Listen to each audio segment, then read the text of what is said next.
Clac, clac, terminé. Dans l'équipe type des compositeurs français de musique de film, Georges Delerue pourrait aisément prétendre au titre de capitaine.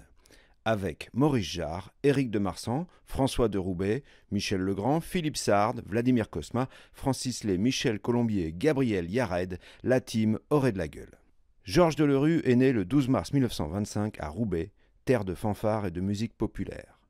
Des racines qui traverseront bon nombre de ses compositions pour le cinéma. Mais Georges Delerue a plus d'une corde à son arc. Il fait d'ailleurs souvent pleuvoir les cordes.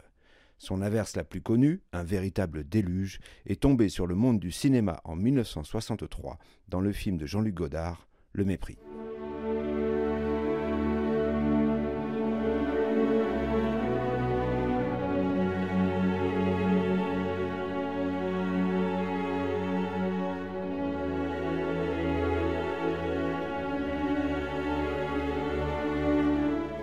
Martin Scorsese, dans son Royal Casino en 1995, se permettra de reprendre ce thème pour clore son film. On excusera cette indélicatesse, cette spoliation du patrimoine de la France, parce que c'est Scorsese et aussi parce que c'est réussi. Georges Delerue est un homme fidèle. Parmi ses amitiés au long cours, il est impossible de faire l'impasse sur celle qui l'a lié à François Truffaut. Au total, Delerue composera la musique de 10 films de Truffaut, soit quasiment la moitié de l'œuvre du cinéaste. À l'heure de choisir une musique symbolisant leur collaboration, la fléchette lancée au hasard est tombée sur la nuit américaine, thème emphatique célébrissime.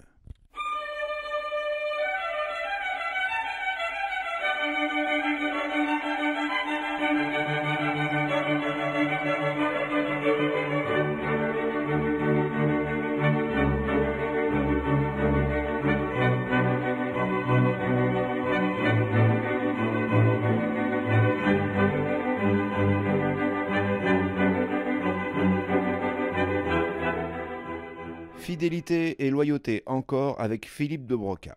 Ici, l'on parle d'une quinzaine de films en commun. Le rythme typique et inimitable des comédies de Philippe de Broca permet à Delerue d'exploiter une veine beaucoup plus légère.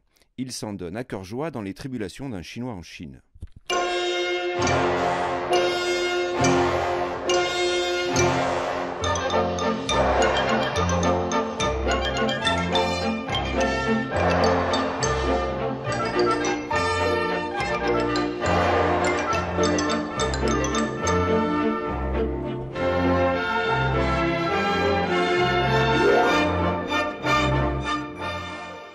Délaissant la bonne humeur hypervitaminée de Broca et de Belmondo, Georges Delerue renoue de temps à autre avec la gravité romantique du mépris.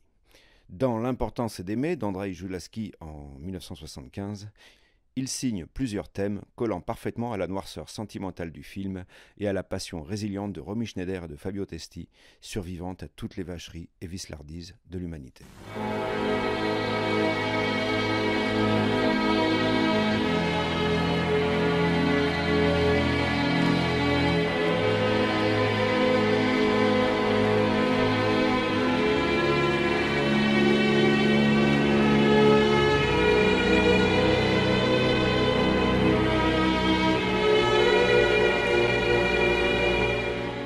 Au milieu des années 60, grâce à son apport à la nouvelle vague, le talent de Georges Delerue commence à s'exporter, principalement aux États-Unis.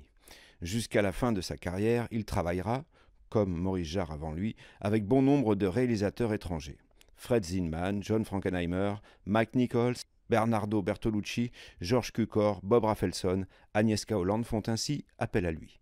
Même l'immense John Huston ne résiste pas et lui confie la partition de son étrange film à la beauté fainéante, Promenade avec l'amour et la mort. Nous sommes en 1969 et Huston confie le rôle principal du film à sa fille Angelica.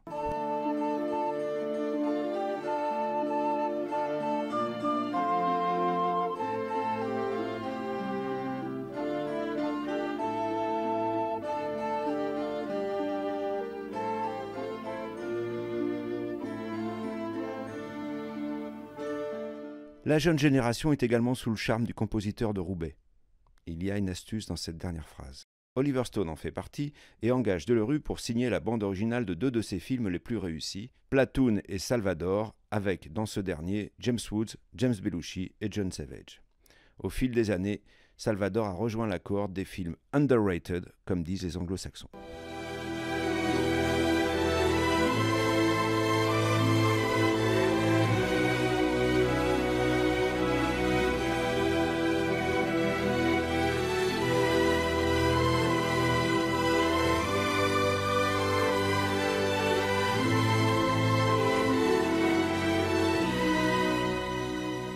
Décédé à l'âge de 67 ans le 20 mars 1992 à Burbank, en Californie, Georges Delerue a signé 348 musiques de films. Des comédies les plus populaires aux œuvres sentimentales les plus noires, il a mis en musique près de 5 décennies de l'histoire du cinéma.